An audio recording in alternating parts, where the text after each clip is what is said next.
കൂട്ടുകാരെ, ഇന്ന് നമുക്ക് മാവേലിയുടെ കഥ പരിചയപ്പെടാം. വാവേ, എന്താ? ഓണമല്ലേ വരുന്നത്? നീ മഹാബലിയെ കുറിച്ച് കേട്ടിട്ടുണ്ടോ? ഇല്ലല്ലോ.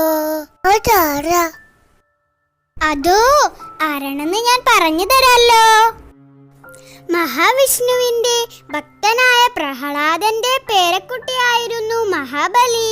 വളരെ കീർത്തിമാനും ദാനധർമ്മിഷ്ഠനും നല്ലവനുമായ അസുര രാജാവായിരുന്നു മഹാബലി. മഹാബലി രാജാവിനെ കുറിച്ചുള്ള പാട്ട് കേൾക്കണോ നിനക്ക്? കേൾക്കണം.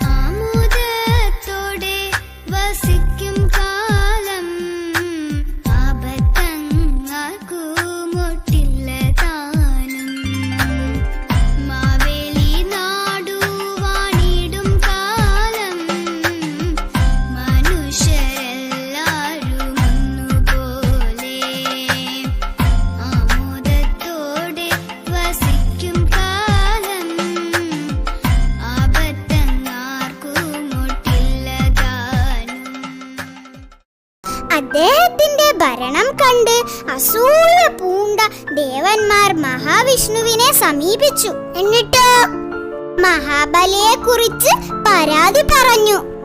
ഇത് കേട്ട മഹാവിഷ്ണു വാമനനായി അവതാരമെടുത്തു. വാമനൻ മഹാബലിയുടെ അടുത്തേക്ക് വന്നു. എന്തിനാ വന്നത്? മഹാബലി തേജസ്വിയായിട്ടുള്ള വാമനനെ കണ്ടു.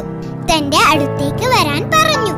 എന്നിട്ട് എന്തു വരമാണ് നാം താങ്കൾക്ക് നൽകേണ്ടത് എന്ന് വാമനനോട് ചോദിച്ചു. അപ്പോൾ വാമനൻ പറഞ്ഞു, എനിക്ക് പ്രാർത്ഥിക്കാൻ വെറും 3 അടി മണ്ണ് മതി.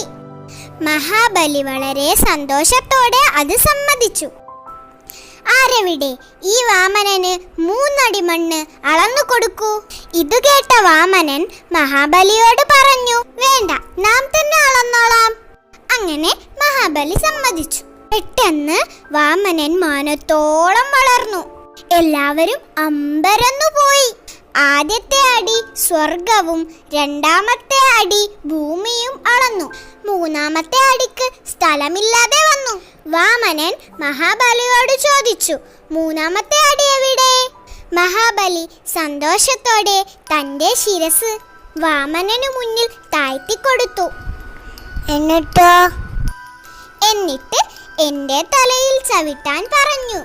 അതിനായി വാമനൻ ഒരുങ്ങുമ്പോൾ എനിക്കൊരു വരം വേണമെന്ന് പറഞ്ഞു. തനിക്ക് തന്റെ പ്രജകളെ കാണാൻ വർഷത്തിലൊരിക്കൽ ഒരു ദിവസം അനുവദിക്കണം.